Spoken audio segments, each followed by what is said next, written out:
கர்த்தருடைய பரிசுத்த நாமம் மகிமைப்படுவதாக. Glory be to the holy name of God. மறுபடியும் ஒரு விசை கூட உங்களோடு கூட சேர்ந்து தேவனுடைய வார்த்தையை தியானிக்கும்படியாக ஆண்டவர் எனக்கு கொடுத்த இந்த நல்ல வாய்ப்புக்காக நெஞ்சத்தின் ஆழத்திலிருந்து ஆண்டவரை துதிக்கிறேன். Once again, from the bottom of my heart, I would like to thank God for the wonderful opportunity He has granted to me to meditate the Lord along with you all. இதை அருமையாக மொழிபெயர்க்கிற அருமையான நம்முடைய சகோதரர் அஜோய்க்காக தேவனை துதிக்கிறேன். I praise God for the interpretation work now. இந்த வாய்ப்பை கொடுத்த நம்முடைய சபையில் இருக்கிற அனைத்து பேருக்காகவும் தேவனுக்கு நன்றி செலுத்துகிறேன். உங்களுக்கும் என்னுடைய நன்றியை தெரிவித்துக் கொள்கிறேன். I thank God for the elders for giving me the opportunity to speak from God's word, and I thank all of you as well. இந்த நாளின் சிந்தனைக்காக நாங்கள் தெரிந்து கொண்ட வேத பகுதி அப்போஸ்தலனாகிய பவுல் முதலாக புதிய ஏற்பாட்டிலே எழுதின நிருபமாகிய 1 தெசலோனியனிலிருந்து சில சிந்தனைகளை உங்களோடு கூட பகிர்ந்து கொள்ளலாம் என்று இருக்கிறேன்.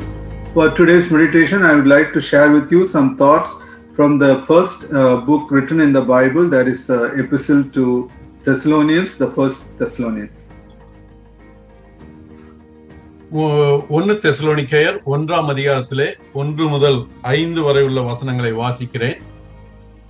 I would like to read 1 Thessalonians chapter 1 verse 1 to 5. Paul, Silvanus and Timothy to the church of the Thessalonians in God the Father and the Lord Jesus Christ. Grace to you and peace from God our Father and the Lord Jesus Christ. We give thanks to God always for you all, making mention of you in our prayers, remembering without ceasing your work of faith, labor of love, and patience of hope in our Lord Jesus Christ, in the sight of our God and Father, knowing, beloved brethren, your election by God, for our gospel did not come to you in word only, but also in power, and in the Holy Spirit, and in much assurance, as you know what kind of men we were among you for your sake. கர்த்தருடைய பரிசுத்த நாமம் மகிமைப்படுவதாக. தேவன் தாமே இந்த திருவசனங்களை நமக்கு ஆசீர்வதித்து தருவாராக. May God's name be glorified. May Lord bless these words to us. அப்போஸ்தலனாகிய பவுலும் தீமோத்தேயும் சீலாவும் தங்களுடைய 2ஆம் மிஷனரி பயணத்திலே கலாத்தியா நாட்டிலே ஊழியத்தை செய்து முடித்துவிட்டு, Apostle Paul, Silvanus and Timothy, after completing their missionary work in Galatia, அவர்கள் ஆசியா நாட்டிலே போய் சுவிசேஷத்தை அறிவிக்க விரும்புகிறார்கள். They wanted to share the gospel in the region of Asia. ஆனால் பரிசுத்த ஆவியானவர் அவர்களை அங்கே போக வேண்டாம் என்று தடை செய்கிறார். But the Holy Spirit is forbidding them to go there. மறுபடியுமாக மீசியா தேசத்து பக்கமாய் சென்று சுவிசேஷத்தை அறிவிக்க வேண்டும் என்று விரும்புகிறார்கள். அங்கேயும் ஆவியானவர் தடை செய்கிறார். Next they wanted to go to a place called Mysia and share the gospel, but Holy Spirit is forbidding them even to go there. நாம் அப்போஸ்தலர் 16ஆம் அதிகாரம் 8ஆம் வசனத்திலே வாசிக்கிறோம். In Acts 16 verse 8 we read like this. அவர்கள் மீசியா பக்கமாய் போய் த்ரோவாவுக்கு வந்தார்கள் என்று சொல்லி வாசிக்கிறோம். We read that and they passed by Mysia, came down to Troas. இங்கே ஒரு அருமையான சத்தியத்தை நாம் கற்றுக்கொள்ள இருக்கிறோம் பிரியமானவர்களே. One wonderful truth we are going to learn from these words. ஆவியானவரின் நடத்துதலுக்காக காத்திருந்து அவர்கள் அங்கேயே கலாத்தியா நாட்டிலேயே தங்கிவிடவில்லை. They did not wait for the instructions from Holy Spirit and stay back in Galatia. They keep on going their journey. அவர்கள் தொடர்ந்து அவருடைய ஆவிக்குரிய பயணத்தை தொடர்ந்து கொண்டே இருந்தார்கள். அவர்கள் சும்மா இருக்கவில்லை. They did not stay back there, but they continued to do their missionary journey. நம்முடைய வாழ்க்கையிலும் தேவனுடைய ஊழியத்தை நாம் செய்வதற்கு வருகிற எந்த விதமான தடைகள் இருந்தாலும் அங்கேயே நாம் தங்கி தரித்து விடாதபடிக்கு, even though we face some obstacles in our spiritual journey, we should not stop there and get stuck in a place. தேவனுடைய ஊழியத்திலே தொடர்ந்து நாம் முன்னேறி செல்கிறவர்களாய் இருக்க வேண்டும் பிரியமானவர்களே. But dear believers, we should be people who are continuing in our spiritual journey. நாம் எதையாவது அவருக்கென்று செய்து கொண்டே இருக்க வேண்டும். ஆண்டவர் நம்மை வழிநடத்துவார் என்ற விசுவாசத்தோடு. By believing in that the Lord is leading us, we should be able to do some task in our spiritual journey. அவர்கள் அப்படி த்ரோவாசுக்கு வந்து பின்பு பிலிப்பி பட்டணத்துக்கு சென்றார்கள். They came to Troas and then they went to the city of Philippi. நாம் அனைவருக்கும் அறிந்திருக்கிறபடி அப்போஸ்தலர் 16ஆம் அதிகாரத்திலே ஒரு பெரிய ஊழியம் நடைபெறுகிறது பிலிப்பி பட்டணத்திலே. In the city of Philippi a great work takes place, as we know, which we read in Acts chapter 16. அங்கே லீதியாள் என்கிற சகோதரி ரட்சிக்கப்படுகிறார்கள். There a sister by name Lydia is getting saved. அதன் பின்பு அந்த சிறைச்சாலை அதிபதி ரட்சிக்கப்படுகிறான். After that the jailer gets saved. ஆனால் அங்கே நடந்த உபத்திரவத்தினாலே மறுபடியுமாக பவுலும் அவருடைய கூட்டாளிகளும் அங்கிருந்து புறப்பட்டு போய்விடுகிறார்கள். Because of the persecution that happened at Philippi, Paul and his associates, they left that place and go to another place. அவர்கள் அங்கே இருந்து புறப்பட்டு தெசலோனிக்கே பட்டணத்துக்கு வருகிறார்கள். They left from there and they come to the city of Thessalonica. Thessalonica பட்டணத்துக்கு வந்து அங்கே இருக்கக்கூடிய ஒரு ஜெபாலயத்துக்கு செல்லுகிறார்கள். They came to Thessalonica and they go to a synagogue. 3 வாரங்கள் அங்கே அந்த தேவாலயத்திலே அல்லது அந்த ஜெபாலயத்திலே தேவனை குறித்து பிரசங்கிக்கிறார்கள். In the God's temple or in the synagogue they were preaching for 3 weeks. அந்த 3 வாரம் அப்போஸ்தலனாகிய பவுல் இயேசுவே கிறிஸ்து என்று திருஷ்டாந்தப்படுத்தினதினாலே அங்கே சில பேர் ரட்சிக்கப்பட்டார்கள். Because those 3 weeks Apostle Paul spoke that Jesus is Christ, and because of this message some people were saved. அங்கே அப்படி ரட்சிக்கப்பட்ட கூட்டத்தினர் சேர்ந்ததுதான் தெசலோனிக்கே சபை என்று சொல்லி நாம் வாசிக்கிறோம். We see that the gathering of the saved people came to be known as the Thessalonican church. Act chapter 17:4 இப்படியாய் வாசிக்கிறோம்.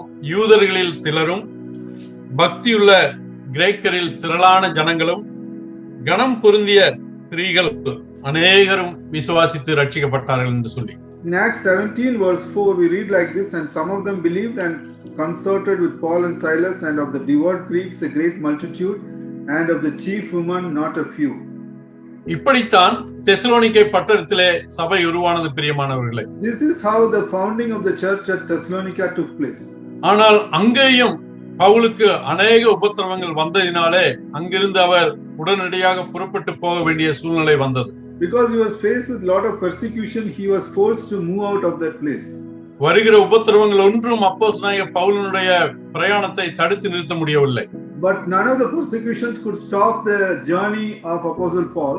அவர் அங்கிருந்து பெராயா பட்டணத்துக்கு சென்று அங்கே சுவிசேஷத்தை அறிவிக்கிறார். And he goes from there to another place and preaches the gospel. ஆனால் அங்கேயும் இந்த தெசலோனிக்கேயிலிருந்து வந்த விசுவாசியாத யூதர்கள் உபத்திரவத்தை கொடுக்கிறார்கள். But even at Berea, the Jews who came from Thessalonica are giving him trouble. அவர் அங்கிருந்து புறப்பட்டு கொரிந்து பட்டணத்துக்கு செல்கிறார். From Berea he leaves and goes to Corinth. அந்த கொரிந்து பட்டணத்தில் இருந்த பொழுதுதான் பவுலும் சீலாவும் அவருக்கு நல்ல செய்தியை கொண்டு வந்து கொடுக்கிறார்கள்.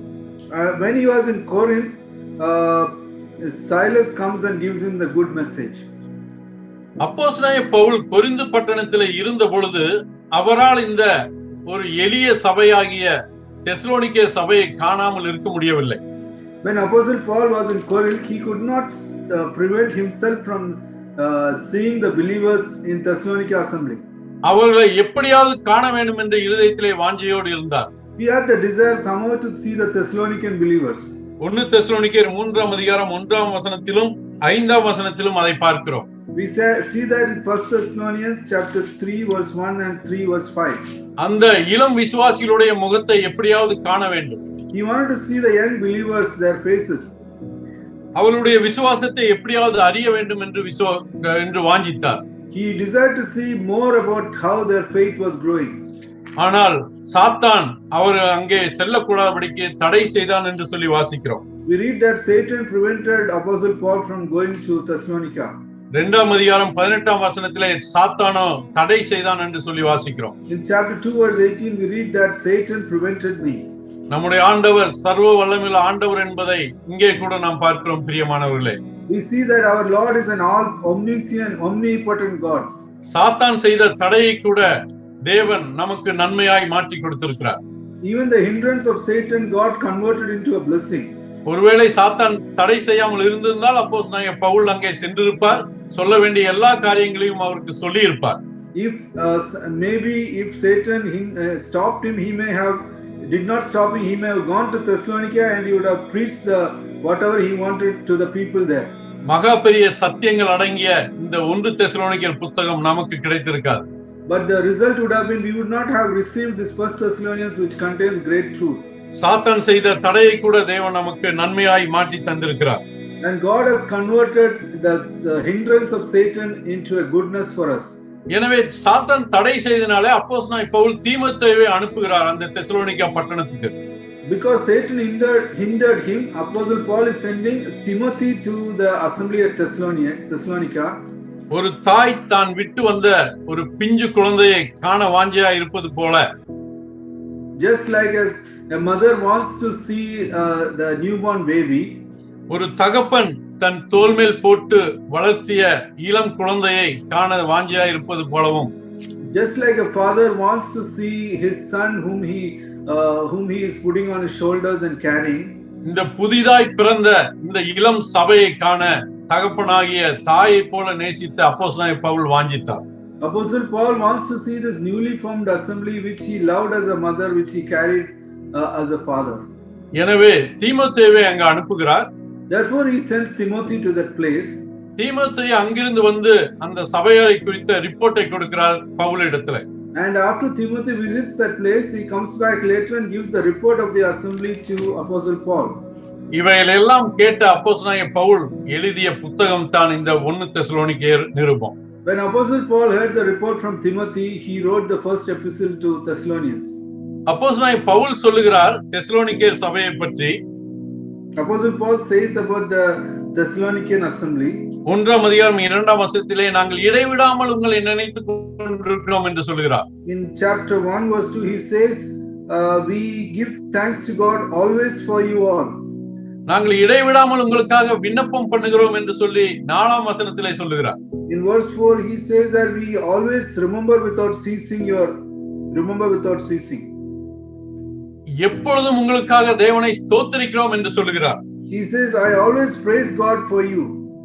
பாருங்கள் 3 வாரங்கள் தான் இந்த வசனத்தை கேட்ட விசுவாசிகள், ஆனால் அவர்கள் ஆண்டவருக்குள்ளாய் வந்து அவர்கள் செய்கிற மகத்துவமான காரியங்களை நினைத்து அவர் தேவனை துதித்துக் கொண்டே இருக்கிறார். These believers heard the word of God for only 3 weeks, but about their Christian love and faith, Apostle Paul is thanking God for them.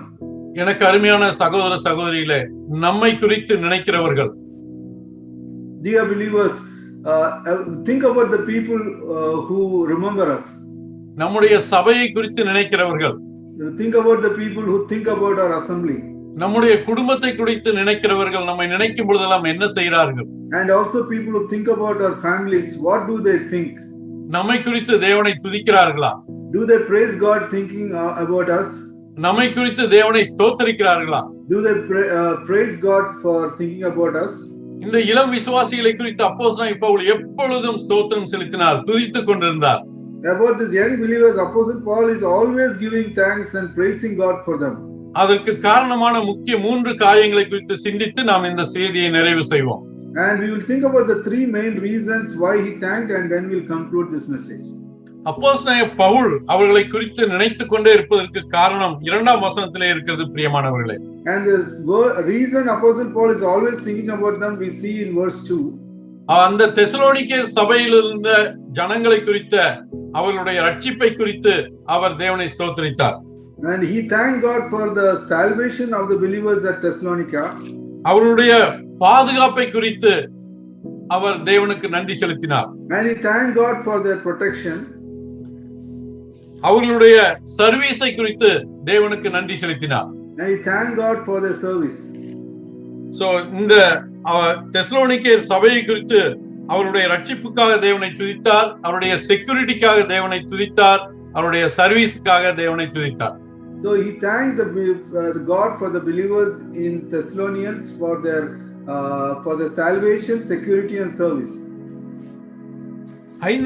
நாம் இந்த அவருடைய ரட்சிப்பை குறித்து 6ஆம் வசனத்தில் இப்படியாய் வாசிக்கிறோம். About their salvation we read in verse 6 like this. அவர்கள் திருவசனத்தை ஏற்றுக்கொண்டார்கள் என்று சொல்லி வாசிக்கிறோம். Having received the word. அப்போஸ்தலனாகிய பவுல் இந்த ஜெபாலயத்திலே 3 வாரங்கள் பிரசங்கித்த பொழுது ஒரு கூட்ட ஜனங்கள் தேவ வசனத்தை ஏற்றுக்கொண்டார்கள். When Apostle Paul was speaking the word in the synagogue, there was a group of people who received the word of God. திருவசனத்தை ஏற்றுக்கொண்டவர்கள் ஆண்டவராய் இயேசு கிறிஸ்துவை தங்களுடைய உள்ளங்களிலே ஏற்றுக்கொண்டார்கள்.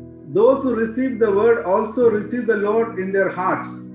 அருமையான கிறிஸ்துவுக்குள் அருமையான சகோதரர்களே, dear believers in Christ, உலகத்திலே எத்தனையோ பேருக்கு இந்த ரட்சிப்பின் சுவிசேஷம் கேட்க முடியாதபடி இருக்கிறது.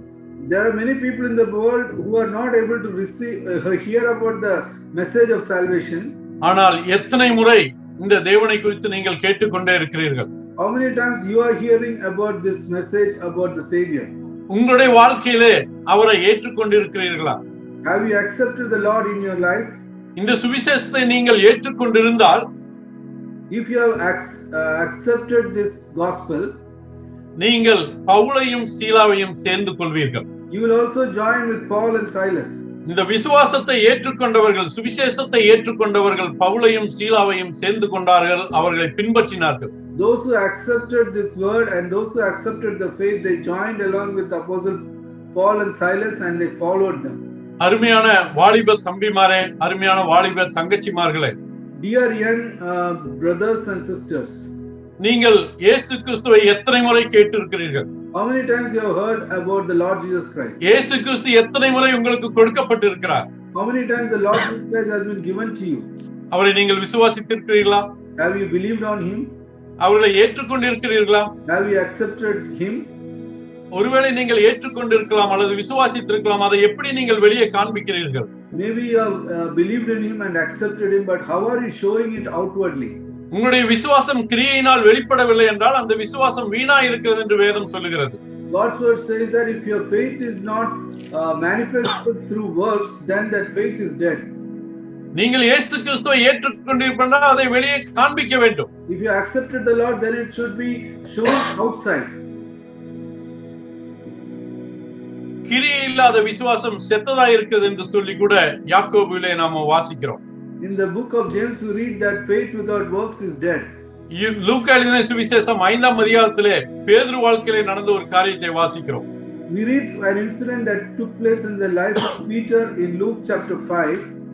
அவர் சொல்லுகிறார், ஐயரே, முழுதும் வலை போட்டு ஒன்றும் அகப்படவில்லை, ஆனாலும் உம்முடைய வசனத்தின்படியே வலையை போடுகிறேன் என்று சொல்லுகிறார். He says that all night we fished but we did not catch anything, but nevertheless at thy word I will let down the net. விசுவாசம் என்பது தேவனுடைய வார்த்தையின்படி நடப்பது. பிரியமானவர்களே, faith means to walk according to the word of God. விசுவாசம் கிரியை செய்கிறதா இருக்க வேண்டும். Faith should be manifested through works. அப்போஸ்தலனாகிய பேதுருக்கு அந்த கடலிலே தெரியாத இடமில்லை. அதுவும் மீன்கள் அகப்படுகிற இரவு நேரம் முழுவதும் அவர்கள் முயற்சி செய்கிறார்கள், ஒன்றும் கிடைக்கவில்லை. Apostle Paul knows all about the fish and the areas where there can be caught, but he was fishing all night but did not catch anything. அப்போஸ்தலனாகிய பவுலை பொறுத்தளவிலே நீங்கள் வலப்பக்கமாக வலையை போடுங்கள் என்று சொல்வது ஒரு வீணான வார்த்தையாய்த்தான் இருந்திருக்கும். As far as Apostle Peter tell the Lord telling him to cast down the net, maybe it would have been a vain word. ஆனால் அவர் சொன்ன காரியத்தை பாருங்கள், உம்முடைய வார்த்தையின்படியே நான் வலையை போடுகிறேன் என்று சொன்னார். But he says that nevertheless at thy word I will let down the net. அப்போஸ்தலனாகிய பவுலுடைய வசனங்களை கேட்டவர்கள் தங்களை ஆண்டவருக்கு ஒப்பு கொடுத்து அவரை விசுவாசித்து இவர்களோடு சேர்ந்து கொண்டார்கள். Those who heard the word of Apostle Paul, they accepted it, they joined them and they followed them. மறுபடியும் நான் கேட்கிறேன், அருமையான வாலிப தம்பி தங்கச்சிகளே, எத்தனை முறை நீங்கள் வசனத்தை கேட்டு ஆண்டவருக்காக எழுந்து ஜொலிக்காமல் இருக்கிறீர்கள்?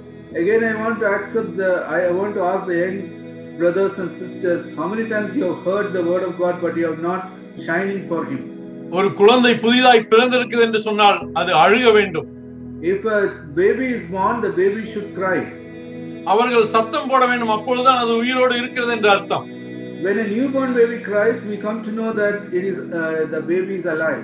ஒருவேளை இதுவரைக்கும் உங்கள் விசுவாசத்தை நீங்கள் வெளிப்படுத்தாமல் இருப்பீர்கள் என்றால், நீங்கள் ரட்சிக்கப்பட்டு ஞானஸ்தானத்துக்காக உங்களை ஒப்பு கொடுக்காமல் இருப்பீர்கள் என்று சொன்னால், if you have not manifested your faith so far, and even if you have accepted the Lord but you have not yet baptized in him, ஆண்டவருக்காக எழுந்து உங்கள் விசுவாசத்தை அறிக்கையிடுங்கள்.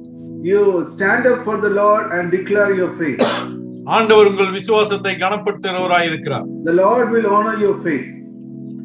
அடுத்தபடியாக நாம் பார்க்கிறோம் அவர்களுடைய பாதுகாப்பு, the security of the believers என்று சொல்லி அடுத்த குறிப்பை நாம் பார்க்கிறோம். The next point we are going to see is about the security of the believers. Thessalonica பட்டணத்தில் இருக்கிறவர்களை குறித்து அப்போஸ்தலனாகிய பவுல் சொல்கிறார் 1ஆம் வசனத்திலே, அவர்கள் பிதாவாகிய தேவனுக்குள்ளும் கர்த்தராகிய இயேசு கிறிஸ்துவுக்குள்ளும் இருக்கிறார்கள் என்று சொல்லி.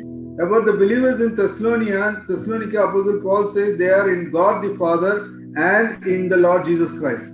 நாம் ரோமருக்கு எழுதின நிருபம் 8ஆம் அதிகாரம் முதல் வசனத்திலே இப்படியாய் வாசிக்கிறோம். In Romans chapter 8 verse 1 we read like this. இயேசு கிறிஸ்துவுக்குள் இருக்கிறவர்களுக்கு ஆக்கினை தீர்ப்பு இல்லை என்று சொல்லி. Now there is no condemnation to them which are in Christ Jesus. ஆனால் இயேசு கிறிஸ்துவுக்குள் இருக்கிறவர்கள் பிதாவாகிய தேவனுக்குள்ளும் இருக்கிறார்கள் என்று சொல்லி இங்கே அப்போஸ்தலனாகிய பவுல் சொல்கிறார். Now Apostle Paul says here, those who are in Lord Jesus Christ are also in God the Father. இங்கே 6ஆம் வசனத்திலே வாசிக்கிறோம், பரிசுத்த ஆவியானவரின் சந்தோஷத்தோடு நீங்கள் ஏற்றுக்கொண்டீர்கள் என்று சொல்லி. In verse 6 they said that you accepted the Lord with the joy of the Holy Ghost. எனவே விசுவாசிகள் ஒவ்வொருவரும் பிதாவாகிய தேவனுக்குள் இருக்கிறார்கள், கர்த்தராகிய இயேசு கிறிஸ்துவுக்குள் இருக்கிறார்கள். இதைவிட ஒரு பாதுகாப்பான இடம் வேறொன்றுமில்லை பிரியமானவர்களே. So the believers in the Lord Jesus Christ are in the Lord and also in the Father. There is no safer place than this. அவர்கள் ரட்சிக்கப்பட்டு வந்தபோது அநேக உபத்திரவங்கள் வந்தது, ஆனால் அவையில் இருந்தெல்லாம் பாதுகாக்க பிதாவாகிய தேவன் கர்த்தராகிய இயேசு கிறிஸ்துவுக்குள் பத்திரமாக அவர்கள் இருந்தார்கள். And even though they had a lot of problems and difficulties when they were saved, but they were kept safe by the Lord Jesus Christ and God the Father. அப்போஸ்தலனாகிய யோவான் எழுதின சுவிசேஷம் 14ஆம் அதிகாரத்திலே இப்படியாய் வாசிக்கிறோம், நான் பிதாவிலும் பிதா என்னிலும் இருக்கிறதை நம்புங்கள் என்று சொல்லி. And in John chapter 14 we read like this, I am in the Father and the Father is in me. Do you believe this? இந்த உலகத்திலே எவ்வளவோ வியாதிகள் வரலாம், எவ்வளவோ உபத்திரவங்கள் வரலாம். You may face a lot of diseases and you may face a lot of troubles in this world. ஒவ்வொருடைய தனிப்பட்ட வாழ்க்கையிலும் வருகிற அநேக பிரச்சனைகள் உங்களை பயப்படுத்துகிறதா இருக்கலாம். And problems in each individual's life may give you fear. ஆனால் கவலைப்படாதிருங்கள். But don't be troubled. உங்கள் இருதயம் கலங்காதிருப்பதாக என்று ஆண்டவர் சொல்லி இருக்கிறார். The Lord said, let not your heart be troubled. அவருடைய கரங்களுக்குள்ளாய் நாம் மிகவும் பாதுகாப்பாக இருக்கிறோம் பிரியமானவர்களே. In his hands we are kept very safe. அப்போஸ்தலனாகிய பவுல் இந்த சபையை நடத்தினதை குறித்து 2ஆம் அதிகாரம் 7ஆம் வசனத்திலே இப்படியாய் வாசிக்கிறோம். Apostle Paul says about the leading of this church in chapter 2 verse 7. பால் கொடுக்கிற தாயானவள் தன் பிள்ளையை காப்பாற்றுகிறதோ போல நான் உங்களை பட்சமாய் நடத்தினேன் என்று சொல்லுகிறார். He says, but we were gentle among you even as a nurse cherisheth her children. எனவே நாம் பிதாவாகிய தேவனுக்குள்ளும் கர்த்தராகிய இயேசு கிறிஸ்துவுக்குள்ளும் இருக்கிறவர்கள் மாத்திரமல்ல, so we are not only in God the Father and Lord Jesus Christ the Son. தாயை போல நம்மை தேற்றி நடத்துகிற அருமையான மூப்பர்களை கடவுள் நமக்கு சபையிலே கொடுத்திருக்கிறார். The Lord has given us elders who cherish us like a nurse cherisheth her children. 12ஆம் வசனத்திலே இப்படியாய் வாசிக்கிறோம், தகப்பன் தன் பிள்ளைகளுக்கு சொல்லுகிறது போல நாங்கள் உங்கள் ஒவ்வொருவருக்கும் புத்தி சொல்லி தேற்றி எச்சரித்து வருகிறோம் என்று சொல்லுகிறார். Verse 11 in English says that as you know how we exhorted and comforted and charged every one of you as a father doth his children. சபையிலே கடிந்து கொண்டு புத்தி சொல்லி தேற்றுகிற தகப்பனை போல இருக்கக்கூடிய மூப்பர்களையும் கடவுள் நமக்கு கொடுத்திருக்கிறார். The Lord has given us elders who are correcting us, who are exhorting us and who are encouraging us. ஒருவேளை இந்த சபைக்குள்ளாய் இருக்காதவர்களை அல்லது விசுவாசிகள் அல்லாதவருடைய வாழ்க்கையை நீங்கள் ஆராய்ந்து பார்ப்பீர்கள் என்று சொன்னால் அவர்களுக்கெல்லாம் இல்லாத மகா பெரிய பாக்கியம், ஒரு பாதுகாப்பு தேவன் கர்த்தருடைய பிள்ளைகளுக்கு கொடுத்திருக்கிறார். If you look at unbelievers and people who are outside the church, you can see a level of protection given by God to his believers. ஏசாயா தீர்க்கதரிசன புத்தகம் 49ஆம் அதிகாரம் 15-16 வசனத்திலே இப்படியாய் வாசிக்கிறோம். In Isaiah chapter 49 verse 15 and 16 we read like this. ஸ்திரீயானவள் தன் கற்பத்தின் பிள்ளைக்கு இறங்காமல் தன் பாலகனை மறப்பாளோ, அவர்கள் மறந்தாலும் நான் உங்களை மறப்பதில்லை. And 49:15 says, yeah, they may forget, yet I will not forget thee. 1 Thessalonica 2ஆம் அதிகாரம் 12ஆம் வசனத்திலே தகப்பன் தன் பிள்ளைகளுக்கு புத்தி சொல்லுகிறது போல் சொல்லுகிற பவுலை குறித்து நாம் வாசிக்கிறோம். In 1 Thessalonians chapter 2 verse 11 we see about Apostle Paul who advises them as the father does to his children. எனவே ரட்சிக்கப்பட்ட நாம் திரியேக தேவனுடைய கரங்களுக்குள்ளாய் பாதுகாப்பாய் இருக்கிறோம். So after we are saved, we are safe in the hands of the triune God. மூப்பர்களை கொடுத்து தேவன் நம்மை வேத வசனங்களை பாலூட்டி வளர்த்துகிற நல்ல பொறுப்பான சபை தலைவர்களை நமக்கு தேவன் கொடுத்திருக்கிறார். God has given us elders and through them leaders who are cherishing us with the word of God.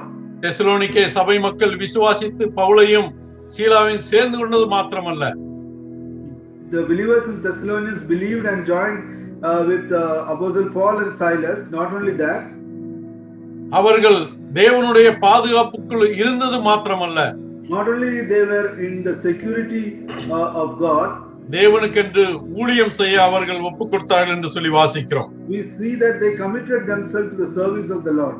9ஆம் வசனத்திலே இப்படியாய் வாசிக்கிறோம். 1 தெசலோனிக்கேயர் 1ஆம் அதிகாரம் 9ஆம் வசனத்திலே, ஏனெனில் அவர்கள் தாமே எங்களை குறித்து உங்களிடத்தில் நாங்கள் அடைந்த பிரவேசம் இன்னதென்பதையும் ஜீவனுள்ள மெய்யான தேவனுக்கு ஊழியம் செய்வதற்கு நீங்கள் விக்கிரகங்களை விட்டு திரும்பினதையும் அறிவிக்கிறார்கள் என்று சொல்லி.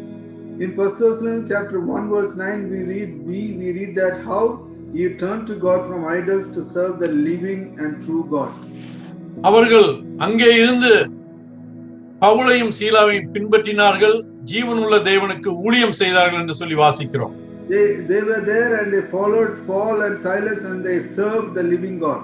அவர்கள் விசுவாசத்தின் கிரியையை அங்கே செயலிலே காண்பித்து விக்கிரகங்களை விட்டு விலகி வந்தார்கள். They showed their faith through works and they departed from idols. தேவனுடைய பாதுகாப்புக்குள் இருக்கிறவர்கள் அவருடைய அன்பு நிமித்தமாக அவருக்கு ஊழியம் செய்ய ஆரம்பித்தார்கள். Those who are in the security of God, through the love they started serving and working for God. நாம் தேவனுக்கு எப்படியாய் நம்முடைய ஊழியத்தை செய்கிறோம்? அவர் கொடுக்கிற பாதுகாப்பை மாத்திரம் அனுபவித்துக் கொண்டு அமைதியாக இருக்கிறோமா?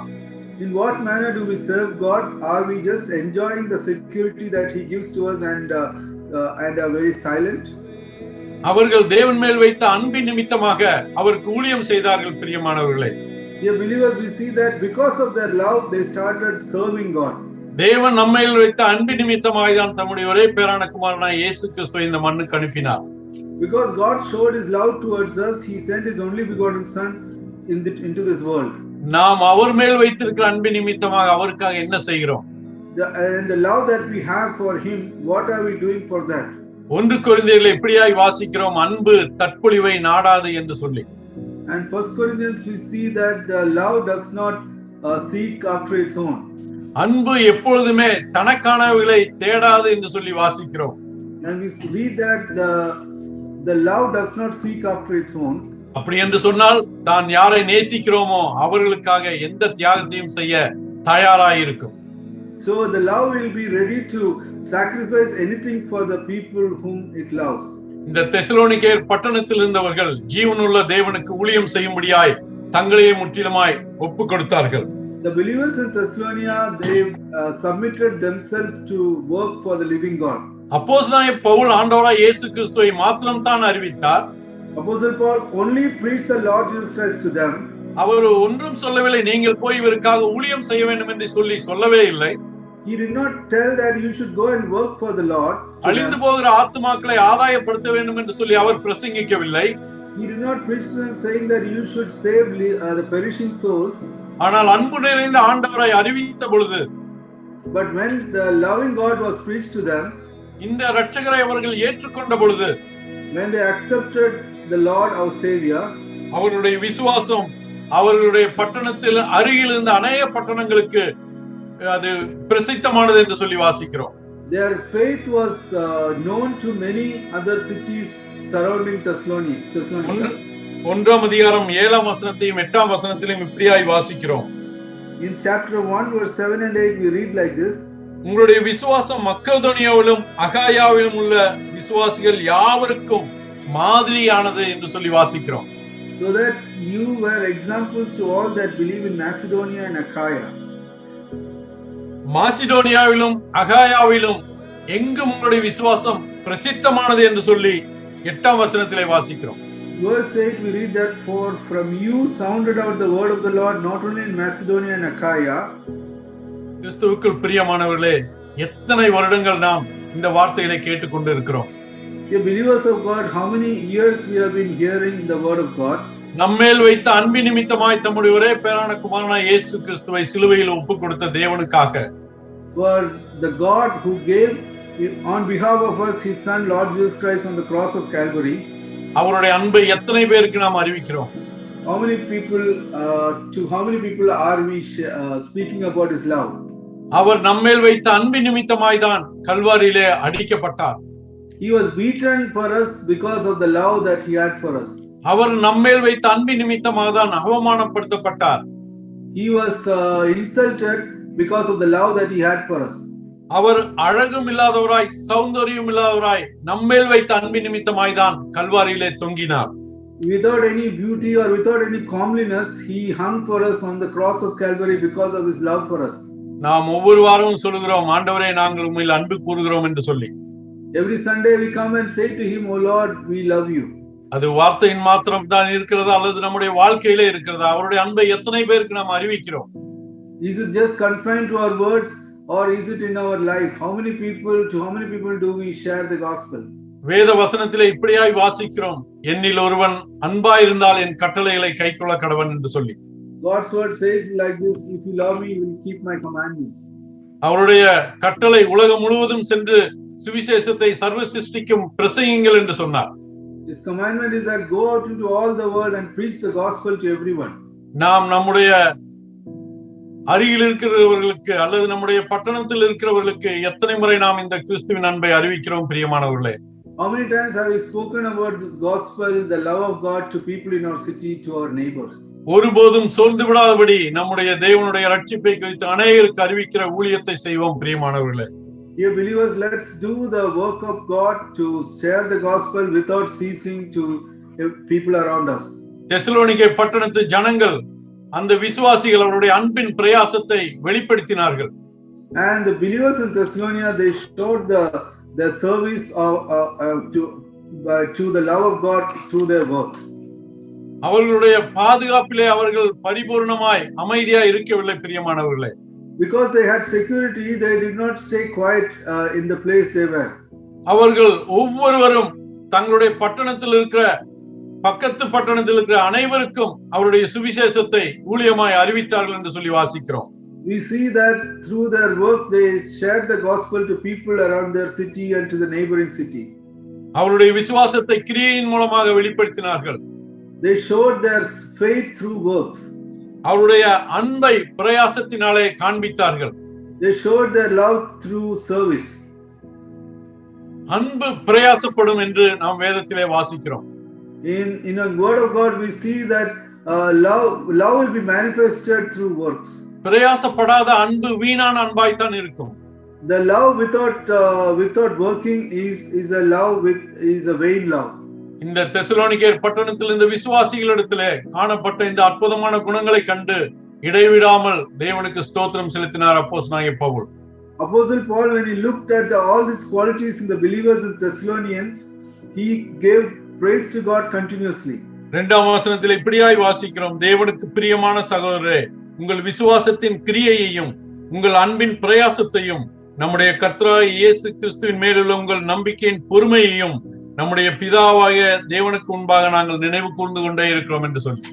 In English it is chapter 1 verse 3, it says, "Remembering without ceasing your work of faith and labor of love and patience of hope in our Lord Jesus Christ in the sight of God and our Father." எனவே இயேசு கிறிஸ்துவின் வருகையை எதிர்நோக்கி இருக்கிற அற்புதமான ஒரு சத்தியத்தை இந்த வேத புத்தகத்திலிருந்து நாம் வாசிக்கிறோம். And wonderful truth we read about the coming of the Lord in this verse. அப்படியாய் ரட்சிக்கப்பட்டவர்கள், தேவனுக்குள் பாதுகாப்பாய் இருந்தவர்கள், தேவனுடைய ஊழியத்தை செய்தவர்கள் அவருடைய வருகைக்காக எதிர்பார்த்து காத்திருந்தார்கள். Those who were saved, those who had the security, then those who served God, they were waiting for the coming of the Lord. 10ஆம் வசனத்தில் இப்படியாய் வாசிக்கிறோம், அவருடைய குமாரனாகிய இயேசு பரலோகத்திலிருந்து வருவதை எதிர்பார்த்து கொண்டிருந்தார்கள் என்று சொல்லி. In chapter 1 verse 10 we read like this, "And to wait for his son from heaven." ஏறக்குறைய 1 மாதங்களோ 2 மாதங்களோ அந்த பட்டணத்துக்கு சென்று ஊழியம் செய்த பவுலின் மூலமாய் உண்டான அந்த எளிய திருச்சபை செய்த மகத்துவமான ஊழியத்தை நாம் வாசித்தோம். We see that Apostle Paul probably worked in Thessalonians for 1 or 2 months, and the small church that was formed in that place, the kind of work they did. கிறிஸ்துவுக்குள் அருமையானவர்களே, நாம் ஆண்டவராய் இயேசு கிறிஸ்துவை ஏற்றுக்கொண்டு எத்தனை வருடங்கள் ஆகிறது? Dear believers in Christ, how many years since we accepted Lord Jesus Christ as our Savior? எத்தனை வருடங்களாக எத்தனை சத்தியங்களை நாம் சபையிலே கேட்டுக்கொண்டிருக்கிறோம்? How many years we have been hearing the word of truth in our assemblies? ஒருவேளை இதுவரை ரட்சிக்கப்படாது இருக்கிற நீங்கள் உங்கள் விசுவாசத்தை வார்த்தையின் மூலமாக அறிக்கை செய்ய தயாராக இருக்கிறீர்களா? And if you are not yet saved, are you able to confess about your faith with your mouth today? ரட்சிக்கப்பட்டு தேவனுடைய கருத்துக்குள் பாதுகாப்பாய் இருக்கிறவர்கள் அதை மாத்திரம் அனுபவித்துக் கொண்டு உங்களுடைய சுகவாழ்வை மாத்திரம் நினைத்துக் கொண்டிருக்கிறீர்களா, அல்லது ஜீவனுள்ள தேவனுக்கு ஊழியம் செய்ய ஆயத்தமாய் இருக்கிறீர்களா? Those who are saved, are you just satisfied with the security and you are just living in your comfort, or are you willing to serve the Lord in your life? நம்முடைய ஆண்டவராய் இயேசு கிறிஸ்து நம்மை சேர்த்துக்கொள்ள வேகம் வரப்போகிறார். Our Lord Jesus Christ is coming soon to take us to be with him. அவரை சந்திக்கும் பொழுது எத்தனை ஆத்துமாக்களை நாம் அவரிடத்திலே கொண்டு செல்கிறவர்களாய் இருப்போம்? When we meet him, how many souls are we going to take? Are we going to show him? இந்த இளம் விசுவாசிகளான தெசலோனிக்கேயர் பட்டணத்து விசுவாசிகளைப் போல, like the young believers in the city of Thessalonica, வரக்கூடிய நாட்களே தேவனுக்கென்று மகிமையான ஊழியத்தை செய்து அநேகரை தேவனுக்காக நாம் ஆயத்தம் செய்வோம். We can also do wonderful works just like that believers and be ready for the coming of Christ. நம்முடைய விசுவாசத்தை கிரியையின் மூலமாய் வெளிப்படுத்துவோம். Let us reveal our work, our faith through works. நம்முடைய அன்பை பிரயாசத்தின் மூலமாக வெளிக்காட்டுவோம். Let us show our love through service. அவருடைய வருகைக்காக பொறுமையாய் காத்திருப்போம். Let us wait patiently for his coming. தேவன் தாமே இந்த திருவசனங்களை நமக்கு ஆசீர்வாதமாய் தருவாராக. May God bless us through this message. Amen. Notification ലഭിക്കുവാൻ നിങ്ങൾ ഈ ചാനൽ ദയവായി സബ്സ്ക്രൈബ് ചെയ്യുക. തൊട്ടടുത്തുള്ള ബെൽ ഐക്കൺ പ്രസ് ചെയ്യുക. മറക്കാതെ കാണുക. ദൈവം നിങ്ങളെ അനുഗ്രഹിക്കട്ടെ. എന്നോട്ടം തികച്ചു സ്വർഗ്ഗഗേഹവിരുവിലായി